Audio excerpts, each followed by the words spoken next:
Lors d'un dîner familial, le fiancé de ma sœur m'a humilié pendant que tout le monde riait. Ce qu'il ignorait, c'est que j'étais son patron et que j'étais sur le point de le détruire. Salut, Reddit. J'étais donc au dîner familial quand le fiancé de ma sœur s'est moqué de moi, puis a commencé à se vanter de la fraude qu'il commettait. Il n'avait aucune idée qu'il creusait sa propre tombe. Prenez du popcorn et profitez du spectacle.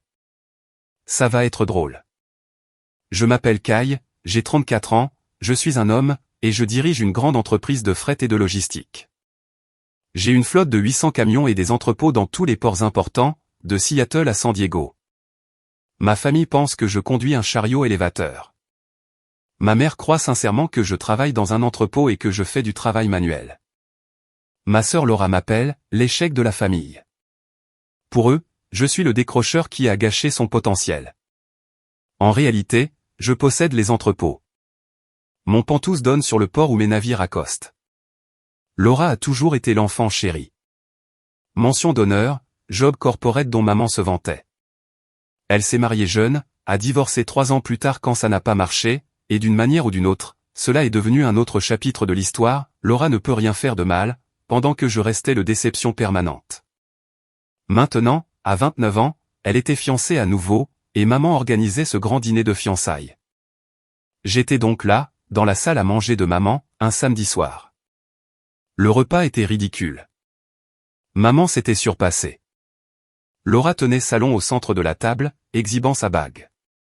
Son fiancé était en retard. Je sirotais de l'eau dans un coin quand ma sœur m'a repéré. Kai, tu es vraiment venu. Tu as reçu l'invitation. J'ai pensé que j'allais voir de quoi il s'agissait. Tu n'aurais pas pu mettre quelque chose de plus élégant? C'est censé être formel. Je suis à l'aise. Essaie d'être agréable ce soir. La famille d'Elias est très réussie. Son père possède des concessions automobiles dans l'Oregon. Ce sont de vrais gens d'affaires. Avant que je puisse répondre, la sonnette a retenti. Laura a pratiquement couru jusqu'à la porte. Elias Gallagher a fait son entrée, la trentaine, cheveux trop gominés, costume gris anthracite qui lui allait mal, grosse montre tape à accent grave l'œil. Derrière lui venait son collègue de travail. Le type me semblait vaguement familier, mais je n'arrivais pas à le situer tout de suite. Cheveux noirs, il jetait des regards autour de lui comme s'il s'attendait à quelque chose. Elias travaillait déjà à la salle. Laura l'a présenté à tout le monde. Voici Elias, responsable régional des opérations chez Coastal Freight. Oncle Billy s'est illuminé. Coastal Freight? C'est une grosse boîte. Tu y es depuis presque 3 ans. Quand je suis arrivé, l'endroit était un désastre. Mais j'ai mis en place de nouveaux systèmes, j'ai optimisé les processus. Le trimestre dernier, nous avons amélioré l'efficacité de 30%. C'était un mensonge. L'efficacité de sa division n'avait augmenté que de 8%, et uniquement parce que nous avions intégré leur logiciel de routage au système de notre société mère après l'acquisition, 9 mois plus tôt. Le collègue d'Elias a croisé mon regard depuis l'autre bout de la pièce. La reconnaissance a traversé son visage, puis la confusion, puis ce qui ressemblait à de la panique. Il a rapidement détourné les yeux. Elias a continué à parler pendant 10 minutes de plus. Son collègue a fini par s'éclipser et s'est dirigé droit vers mon coin. Kai Parker, a-t-il dit à voix basse. Owen est, gestion de flotte chez Coastal. Je t'ai reconnu dans la newsletter de l'entreprise après l'acquisition. C'est là que je l'ai replacé. Owen, petit monde. Est-ce qu'il sait qui tu es? Je suis presque sûr qu'il me prend pour le loser de frère de Laura. C'est mauvais. Elias se vante depuis des semaines de se marier dans la famille Parker. Il dit que son futur beau-frère a des connexions chez la société mère. Il se comporte comme un gros bonnet, exige un traitement spécial, affirme qu'il a du poids au siège. J'ai failli éclater de rire. Laura gagne à peine 75 000 $ par an. Maman est une enseignante à la retraite. D'où lui venait l'idée que nous avions des connexions? Aucune idée, mais il y a autre chose, a-t-il murmuré en se penchant plus près. Elias dirige une opération parallèle. Il utilise les camions de l'entreprise pour des transports non autorisés. J'ai commencé à le remarquer il y a 2 mois.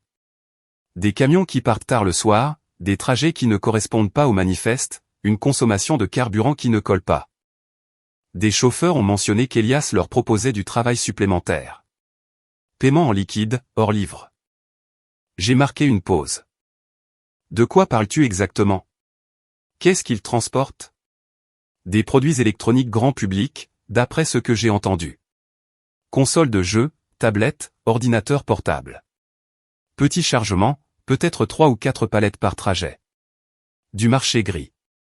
Il utilise nos camions, notre carburant, notre assurance pour son profit personnel. Combien de chauffeurs? 3 que je connaisse. Il les paie 2 cents dollars en liquide par trajet. D'accord, on en reparlera plus tard. 20 minutes plus tard, maman a fait asseoir tout le monde. Laura et Elias trônaient en tête de table comme des rois. L'ami de maman, Cheryl, faisait des courbettes à Elias. Moi, j'étais coincé à l'autre bout, à côté d'oncle Billy et en face de ma cousine Beth, scotché à son téléphone. Owen s'est retrouvé au milieu et me lançait des regards qui disaient « Fais quelque chose ». Mais je voulais d'abord voir jusqu'où ce trou allait s'enfoncer. La nourriture est arrivée. Maman avait commandé un traiteur haut de gamme. Elias faisait tout un spectacle en complimentant chaque plat tout en rappelant son expérience dans la grande cuisine. Il ne pouvait pas se taire sur son importance. Alors j'ai dit aux clients, les temps changent. Il vous faut quelqu'un avec de la vision. Et ils ont signé un contrat de 2,8 millions de dollars. Maman buvait ses paroles. Tu dois être tellement précieux. Les opérations passent par moi maintenant. L'ancienne direction ne savait pas ce qu'elle faisait. Depuis que j'ai pris les rênes, nous avons tout optimisé. Efficacité en hausse de 30%, coût en baisse de 25%. J'ai serré les dents. Il répétait la même ligne, efficacité plus 30%, comme si c'était parole d'évangile. Je connaissais le vrai chiffre, 8%. Et c'était grâce à mon intégration, pas grâce à lui. Quel genre de travail fais-tu, Kai? A demandé Cheryl. Fret et logistique. Camion, entrepôt. Oh, comme chauffeur de camion? Je m'occupe de la gestion des stocks. Kai travaille dans un entrepôt, c'est ça, a lancé Beth en levant les yeux. Je gère les stocks, ai-je répondu. Du travail stable, a dit Elias avec un sourire suffisant. Tout le monde n'est pas fait pour des postes de direction. Oncle Billy est intervenu. Elias a raison. Tu as toujours été plus suiveur que leader, Kai. Notre Kai est modeste, a dit maman. Et pendant une seconde, j'ai cru qu'elle allait me défendre. Il travaille très dur dans son entrepôt. C'est du travail très physique, n'est-ce pas, mon chéri? Ça me garde occupé. Ça doit être dur, a ajouté Elias en se calant en arrière avec ce sourire arrogant. La pénurie de main-d'œuvre dans la logistique est brutale en ce moment. Difficile de trouver de bons travailleurs prêts à faire du travail manuel. Bravo d'avoir tenu bon. Je gère, ai-je répondu platement. J'en suis sûr. Mais il faut avoir de l'ambition. C'est comme ça qu'on évite de rester coincé au même poste pendant des années. Oncle Billy a renchéri. Elias a raison, Kai. Tu devrais penser à ton avenir. Tu as quoi, 34 ans? 35? Le temps passe pour faire quelque chose de ta vie. J'ai des perspectives, ai-je dit. Laura a ri. Kai, allez. Tu as abandonné l'université, tu as enchaîné les petits boulots, et maintenant tu fais du travail d'entrepôt. Soyons honnêtes sur où tu en es dans la vie. Et où est-ce que j'en suis? Ai-je demandé en gardant une voix calme. En retard, a-t-elle répondu simplement. Tu es en retard, et tu le es depuis des années. Ce n'est pas grave de l'admettre. Tout le monde ne va pas réussir. Certains sont simplement destinés à faire le sale boulot pendant que d'autres dirigent. La table est devenue silencieuse. Maman est intervenue. Allons, Laura, ton frère travaille très dur. Nous sommes tous fiers de lui à notre façon. Bien sûr, a enchaîné Elias avec aisance. Toute opération a besoin de bons travailleurs, l'épine dorsale de l'industrie, vraiment. Rien de mal à un travail honnête. C'est juste différent du travail de cadre. Il était condescendant au-delà du croyable, mais il le faisait avec cette manière lisse. Owen fixait son assiette, la mâchoire crispée. Je voyais qu'il voulait dire quelque chose, mais il se retenait. Alors, Elias, ai-je dit d'un ton désinvolte, ce contrat de 2,8 millions dont tu as parlé, quel client était-ce? Il s'est redressé, visiblement ravi de parler encore de lui. Peninsula Manufacturing. Je les courtisais depuis des mois. J'ai enfin réussi à les faire changer de transporteur la semaine dernière. Peninsula Manufacturing. Je connaissais ce nom. Ils étaient clients chez nous depuis des années, bien avant que nous rachetions Costal, 8 mois plus tôt. Les 2,8 millions n'étaient pas un nouveau contrat. C'était leur renouvellement annuel standard que notre équipe commerciale avait sécurisé des mois avant qu'Elias en entende parler. Impressionnant, ai-je dit. Tu as vraiment dû les épater. C'est une question de relation, Kai. Ce sont des compétences qu'on développe en management. Il a continué, de plus en plus lancé. J'ai réfléchi à la situation de la main-d'œuvre. Nous avons bien trop d'inefficacité dans nos opérations d'entrepôt, trop d'employés qui traînent, trop de pauses, trop d'heures supplémentaires. Si ça ne tenait qu'à moi, je réduirais les effectifs de 30%, je mettrais en place des métriques plus strictes, je sévirais vraiment contre les profiteurs. C'est ce genre de décisions audacieuses qui séparent les managers des simples travailleurs. Il parlait de licencier mes employés, des gens qui se tuaient au travail tous les jours, qui avaient des familles, des factures et des vies, et il voulait supprimer leur poste pour se faire bien voir sur un rapport d'efficacité. La conversation a continué. Elias n'arrêtait pas de parler, ses deals, sa stratégie, sa vision. Owen était mal à l'aise. À un moment, il a croisé mon regard et articulé silencieusement, « Fais quelque chose ». Mais je n'étais pas prêt. Je voulais voir exactement qui était Elias avant de lâcher le marteau. Après le plat principal, maman a apporté le dessert.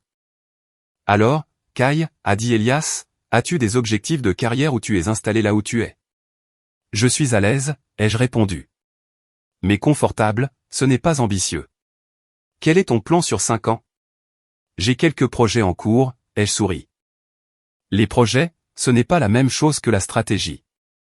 Laura a ajouté. Elias est très orienté objectif. Il sait exactement où il va et comment y arriver. Et où ça? Ai-je demandé. Elias s'est calé en arrière, les bras écartés. Vice-président des opérations dans 3 ans, directeur régional dans 5, et éventuellement le niveau exécutif, peut-être même une participation au capital d'une grande entreprise de logistique. La clé, c'est de bien se positionner. Owen a grimacé parce qu'il savait ce que je savais. Elias n'allait pas être promu. Ses évaluations étaient médiocres. Il avait reçu 2 avertissements. L'optimisation dont il se vantait provoquait des plaintes pour discrimination. Ambitieux, ai-je commenté. Il faut l'être dans cette industrie. C'est impitoyable. Les faibles sont écartés. Les forts montent au sommet. Beth a enfin levé les yeux de son téléphone. Kai, tu devrais demander des conseils de carrière à Elias. Peut-être qu'il pourrait te trouver un meilleur poste dans son entreprise. Oh, c'était riche. En fait, a dit Elias, tu sais quoi? Je peux faire ça. Je cherche toujours des travailleurs fiables. Kai, si tu es sérieux pour améliorer ta situation, je pourrais probablement te faire entrer dans notre entrepôt. Niveau débutant, évidemment, mais c'est un pied dans la porte. Mieux que la situation dans laquelle tu es maintenant. La table est devenue silencieuse. Tout le monde me regardait, attendant. Laura avait l'air ravie. Maman semblait pleine d'espoir. Owen avait l'air sur le point de faire un infarctus. C'est généreux, ai-je dit lentement en posant ma fourchette. Laisse-moi y réfléchir. Ne réfléchis pas trop longtemps, Harry Elias. Les postes comme ça partent vite. Frappe pendant que le fer est chaud. Je le garderai en tête. Bon garçon, a dit Elias en levant son verre. À la famille et aux nouvelles opportunités. Tout le monde a trinqué. J'ai levé mon verre mais n'ai pas bu. Owen était le seul à ne pas célébrer. Il avait blêmi, la mâchoire serrée, la fourchette crispée dans la main. Il m'a regardé avec une question dans les yeux, tu vas arrêter ça? Pas encore. Parce que je venais de comprendre quelque chose. Il ne s'agissait pas seulement du fait qu'Elias était un fraudeur et un voleur. Il ne s'agissait même pas du fait qu'il m'avait humilié devant ma famille. Il s'agissait de quelque chose que j'ignorais depuis des années, ma famille croyait sincèrement que je n'étais rien. Ils le croyaient si profondément que l'offre d'Elias de me donner un poste d'entrée de gamme dans mon propre entrepôt leur semblait être un acte de charité. Et ils en étaient tous ravis. En fait, ai-je dit, et quelque chose dans mon ton a fait se redresser Owen. Avant de trinquer aux nouvelles opportunités, je suis curieux de quelque chose, Elias. Il s'est tourné vers moi, toujours sur son nuage. Bien sûr, vas-y. Tu as mentionné cette affaire parallèle tout à l'heure, cette histoire d'import-export. Comment ça se passe? Son sourire a vacillé une seconde. C'est en développement. Je finalise encore les détails. Quel genre de produits envisages-tu? J'importe diverses choses. Principalement de l'électronique, des biens de consommation. C'est une zone grise pour le moment. Il y a beaucoup de pièces mobiles. Il essayait de paraître vague et mystérieux, mais j'entendais la nervosité derrière. De l'électronique, ai-je répété. C'est intéressant. Est-ce que tu utilises le réseau de distribution de Costal pour ça, ou tu gardes tout complètement séparé? Son sourire s'est figé. Pourquoi est-ce que je ferais ça? Ce serait inapproprié, non? Absolument. Ce serait inapproprié et probablement illégal. J'ai pris une gorgée d'eau. Donc tu gardes tout complètement séparé? Bien sûr. Sa voix s'était faite plus tranchante. Je ne suis pas sûr de comprendre pourquoi tu poses toutes ces questions sur mes affaires personnelles. Simple curiosité, tu sais, puisque je travaille aussi dans la logistique. J'ai souri. Ça l'a rendu encore plus mal à l'aise. Après le dîner, tout le monde est passé au salon. Elias parlait d'un voyage d'affaires à Phoenix. Laura exhibait sa bague. J'ai trouvé Owen sur la terrasse arrière. Ça va? Ai-je demandé. Est-ce que ça va, mec? C'est toi qui te fais massacrer là-dedans. Pourquoi tu ne dis rien?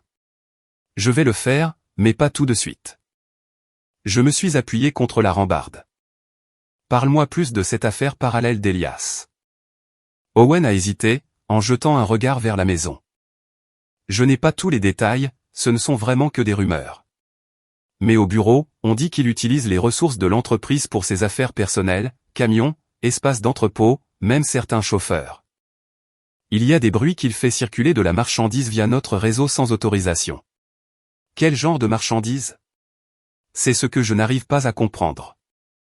Ça n'apparaît sur aucun manifeste, donc soit il est très doué pour le cacher, soit ça ne passe pas du tout par les canaux officiels. De la fraude.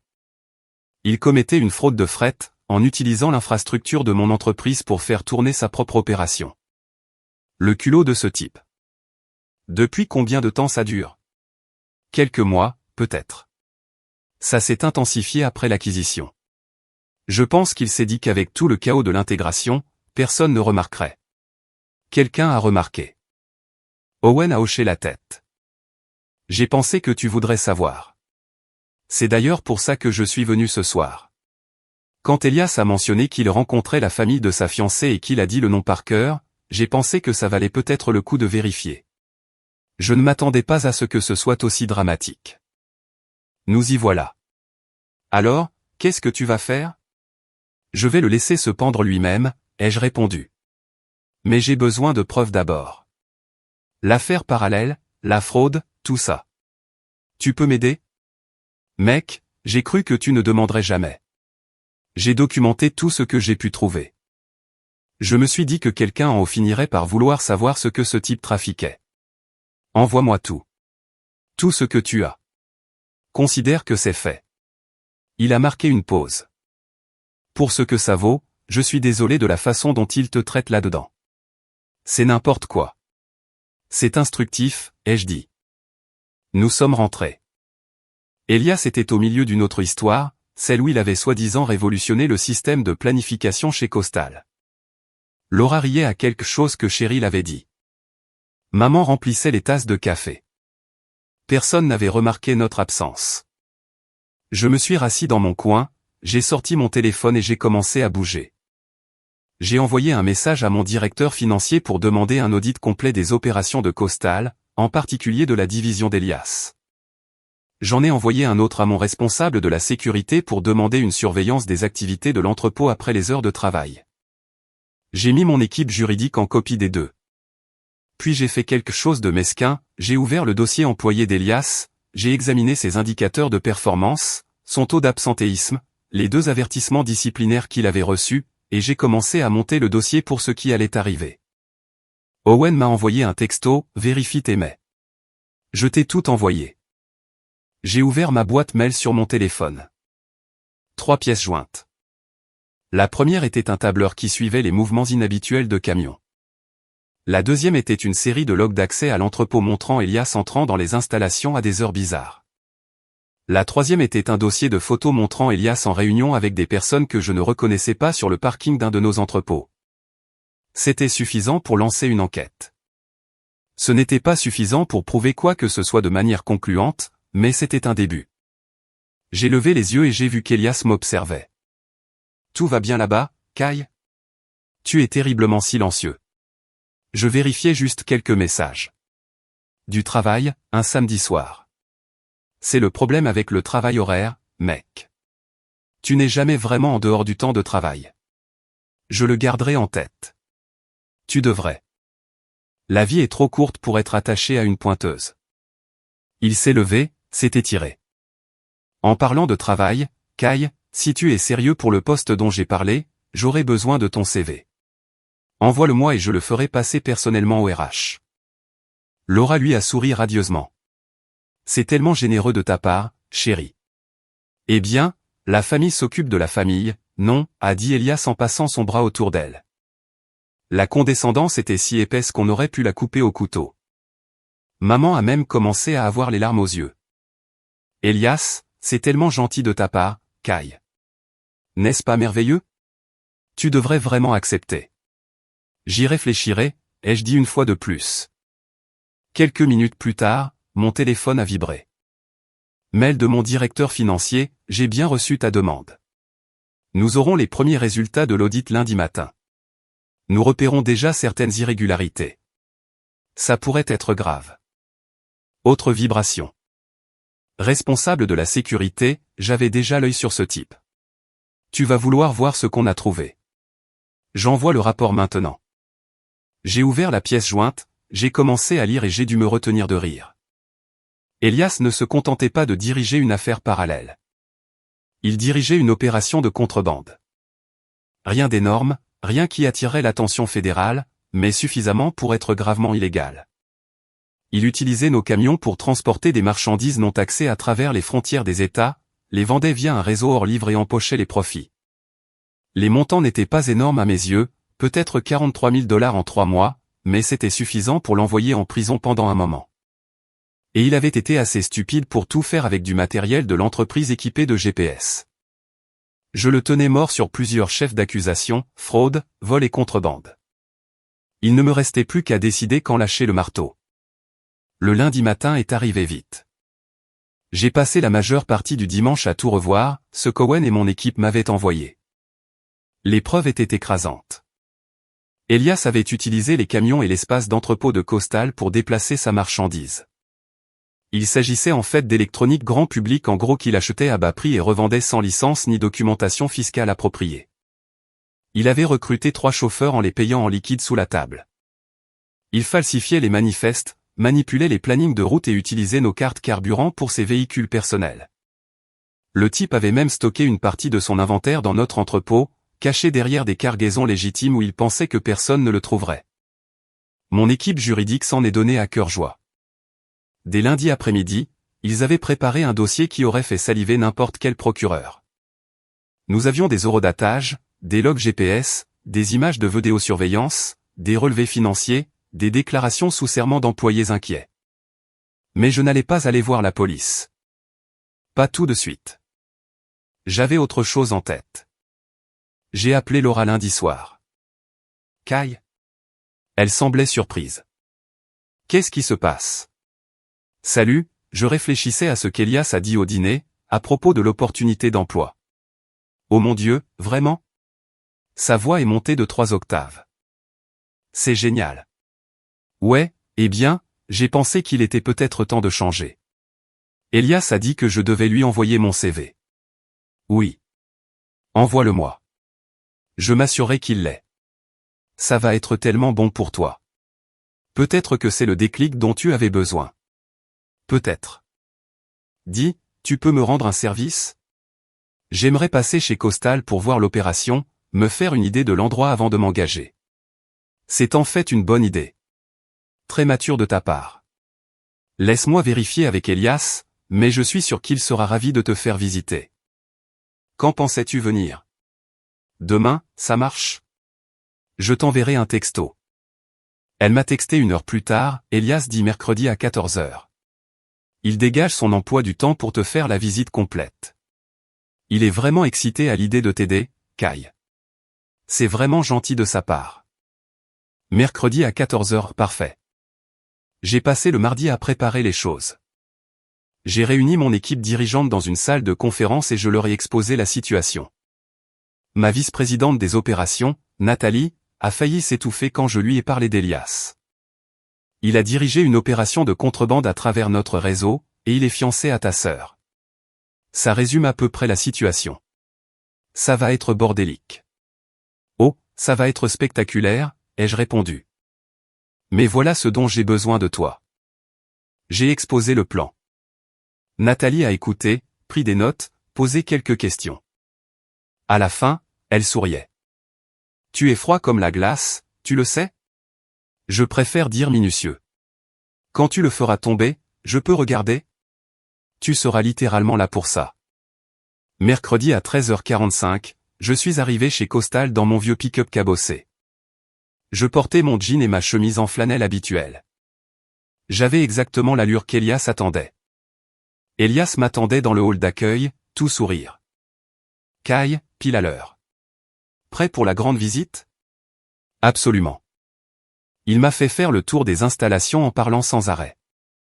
Il m'a montré l'entrepôt, les quais de chargement, le bureau de répartition, et m'a présenté à des employés qui avaient l'air perplexes.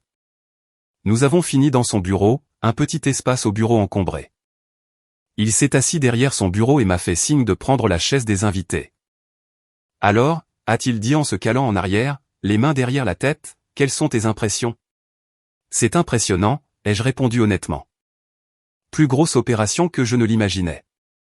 Ouais, on bouge un volume sérieux ici, et ce n'est qu'un seul site. Costal a des implantations tout le long de la côte. Bien sûr, depuis que nous avons été rachetés, nous faisons partie de quelque chose de bien plus grand, Parker Transport Group.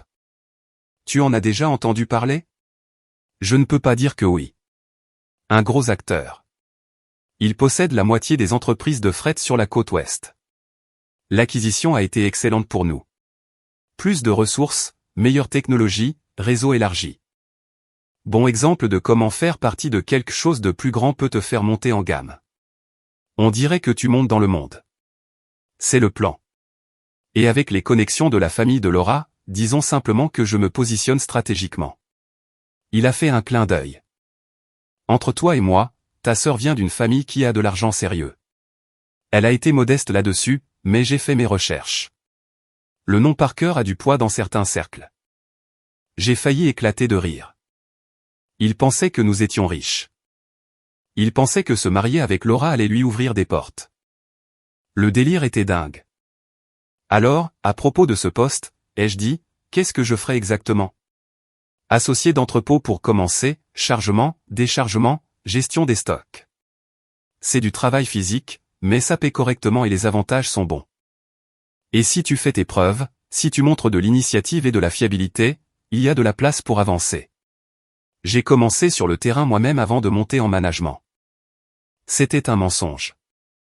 Elias avait été embauché directement à un poste de superviseur, mais je l'ai laissé dire. Et l'emploi du temps? Horaire typique d'entrepôt, tôt le matin, surtout quelques shifts en soirée. Tu poinçonneras évidemment, mais comme je l'ai dit, c'est du travail stable. Il rayonnait pratiquement. Le grand Elias Gallagher, sauveur des causes perdues, offrant généreusement à son futur beau-frère loser une chance de rédemption. C'est vraiment généreux de ta part, ai-je dit. Et, la famille s'occupe de la famille. Et puis, Laura ne me le pardonnerait jamais si je ne t'aidais pas, il s'est penché en avant et a baissé la voix. Entre nous, elle s'inquiète pour toi. Elle pense que tu dérives, que tu manques de but. Elle m'a demandé spécifiquement de veiller sur toi. Donc ce n'est pas juste une offre d'emploi, Kai. C'est une intervention. Une intervention. C'était nouveau.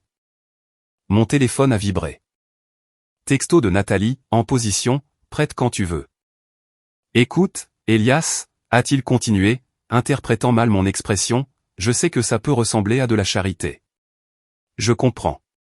L'orgueil est dur à avaler, mais parfois il faut admettre qu'on a besoin d'un coup de main.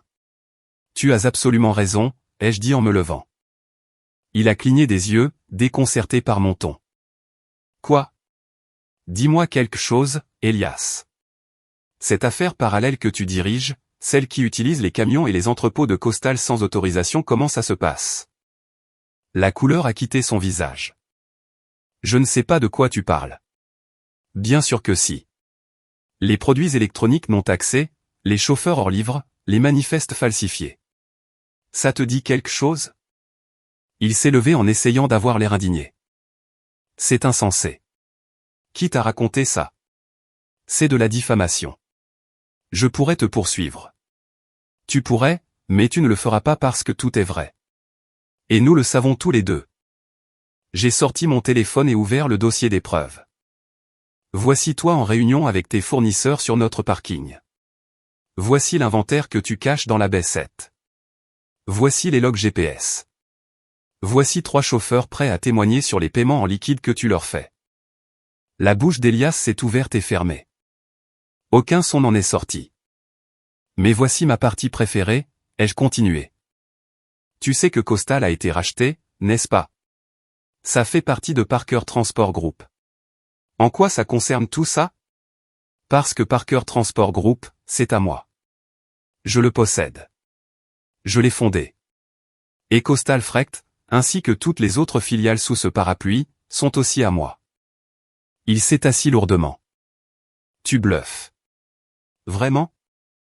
Je suis allé à la porte de son bureau et je l'ai ouverte. Nathalie se tenait là avec 2 agents de sécurité. Et Owen. Monsieur Parker, a dit Nathalie. Nous avons terminé l'audit. Voulez-vous les points principaux? Elias avait l'air d'avoir vu un fantôme. Elias Gallagher, ai-je dit, ma voix passant du ton décontracté au ton professionnel, à partir de maintenant, vous êtes licencié de cette entreprise et de toutes les filiales de Parker Transport Group pour motif valable, vol, fraude, utilisation abusive de biens de l'entreprise et direction d'une opération illégale de contrebande. La sécurité va vous escorter hors des locaux.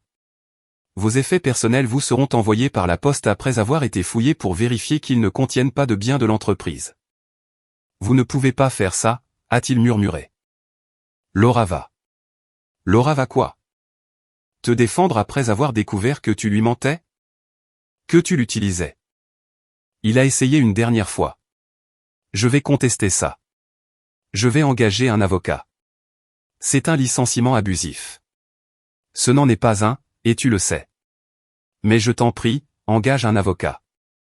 Ils vont t'adorer t'expliquer exactement dans quel pétrin tu t'es mis. Oh, et Elias, j'ai souri, froid et tranchant. Cette offre d'emploi que tu m'as faite considère-la comme annulée. Il s'avère que je ne suis pas un bon profil pour ton organisation. La sécurité l'a pris par les bras. Il n'a pas résisté. Il m'a simplement fixé comme s'il n'arrivait pas à comprendre ce qui se passait. Owen a fait un pas en avant. Pour ce que ça vaut, mec, j'ai essayé de te prévenir. Tu aurais dû être plus gentil avec les gars de l'entrepôt. Nous avons discuté. Ils ont fait sortir Elias. Nathalie m'a tendu un dossier. Inventaire complet des marchandises volées. Valeur estimée à 43 000 $. Nous avons aussi signalé plusieurs autres irrégularités dans sa division que nous devrons régler. Et le bureau du procureur de district a appelé. Ils sont très intéressés par les accusations de contrebande. Bien. Traiter tout via le service juridique. Coopérer pleinement avec les forces de l'ordre. Je veux que ce soit fait dans les règles. Compris. Elle a marqué une pause. Et ta sœur? Quoi, ma sœur? Elle va la prendre. Ça va te retomber dessus. Laisse faire, ai-je dit. Elle a fait son choix. Ils l'ont tous fait. Je suis sorti de Costal Freight en me sentant plus léger que je ne l'avais été depuis des années. Mon téléphone a commencé à sonner avant même que j'atteigne mon camion. Laura. J'ai laissé aller sur la messagerie vocale. Elle a rappelé 3 fois. À la 4e, j'ai répondu. Kai, qu'est-ce que tu as fait? Elle hurlait. Elias vient de m'appeler en pleurant. J'ai licencié un employé pour vol et fraude. Tu quoi? Comment as-tu? Elle s'est arrêtée. Qu'est-ce qui se passe? Parker Transport Group. Tu en as déjà entendu parler? C'est l'entreprise qui a racheté Costal. Quoi? Elle s'est arrêtée à nouveau. Non, tu ne possèdes rien. Je suis le directeur général et le fondateur de Parker Transport Group. Et Elias volait. Silence. Tu es sérieux? Complètement. Mais comment? Pourquoi tu ne nous l'as pas dit? Quand étais-je censé le faire? Entre le moment où tu m'appelles l'échec ou celui où maman oublie de me servir le dessert? Oh mon Dieu. Elle avait l'air sur le point de vomir. Oh mon Dieu, Kai. Je ne savais pas. Nous ne savions pas. C'est le problème, Laura. Vous ne vous êtes jamais donné la peine de savoir. Vous avez simplement supposé que j'étais un échec parce que je n'ai pas suivi votre scénario. Parce que j'ai abandonné l'école et que je ne voulais pas de la vie que vous vouliez. Mais Elias a dit. Elias a dit beaucoup de choses. La plupart étaient des mensonges, y compris la partie où il disait que tu venais d'une famille riche. Il pensait que t'épouser lui donnerait des connexions, du capital, de l'influence. C'est pour ça qu'il était avec toi, Laura. Pas parce qu'il t'aimait, mais parce qu'il pensait que tu pouvais aider sa carrière. Je l'ai entendu commencer à pleurer. C'est pour ça que tu as fait ça? Pour te venger de nous? J'ai fait ça parce qu'Elias commettait des crimes en utilisant les ressources de mon entreprise. S'il avait été le problème de quelqu'un d'autre, j'aurais fait exactement la même chose. Tu aurais pu me prévenir. Est-ce que tu m'aurais cru? Ou est-ce que tu m'aurais accusé d'être jaloux? Nouveau silence. Qu'est-ce qui se passe maintenant? A-t-elle demandé doucement. Maintenant, Elias va probablement faire face à des poursuites pénales. Nous coopérons avec le bureau du procureur. Il acceptera probablement un accord, fera peut-être un peu de prison, aura définitivement un casier judiciaire. Sa carrière dans la logistique est terminée. Et tes fiançailles sont terminées. Évidemment terminées. Maman va mourir. Elle planifie le mariage depuis des mois. Maman survivra. Kai, je suis désolé. Je suis tellement désolé pour la façon dont je t'ai traité. Dont nous t'avons tous traité. Je ne me rendais pas compte. Écoute, ai-je dit, plus doucement maintenant, je n'ai pas besoin d'excuses pour le moment. Ce dont j'ai besoin, c'est que tu comprennes quelque chose. Je n'ai jamais étalé ma réussite parce que je n'en avais pas besoin. J'ai construit mon entreprise parce que j'aime ce travail. Pas pour prouver quoi que ce soit à toi, à maman ou à qui que ce soit d'autre. Mais ça ne veut pas dire que ça ne faisait pas mal quand vous vous moquiez de moi. Quand vous me faisiez sentir que je n'étais rien. Je sais. Je sais.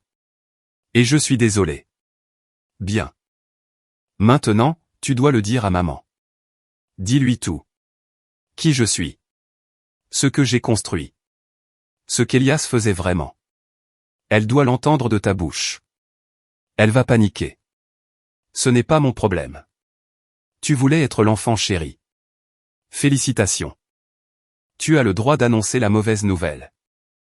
J'ai raccroché avant qu'elle puisse répondre. 30 minutes plus tard, maman a appelé. J'ai laissé sonner. Elle a laissé un message vocal. Je ne l'ai pas écouté. Oncle Billy a appelé, je n'ai pas répondu. Le soir venu, mon téléphone affichait 19 appels manqués et 24 messages non lus. Je l'ai mis en silencieux et je suis rentré chez moi, dans mon pantouse qui donne sur le port. J'ai ouvert un soda, je me suis mis sur mon balcon et j'ai regardé les navires traverser le port. Mes navires, utilisant mes terminaux, équipés par mes équipes. J'avais passé des années à être invisible aux yeux de ma famille. Maintenant, j'étais tout ce qu'ils pouvaient voir. Les 2 semaines suivantes ont été chaotiques. Laura a annulé les fiançailles, évidemment. Elle a rendu la bague, annulé la salle de mariage, dit à tous ses amis que c'était d'un commun accord.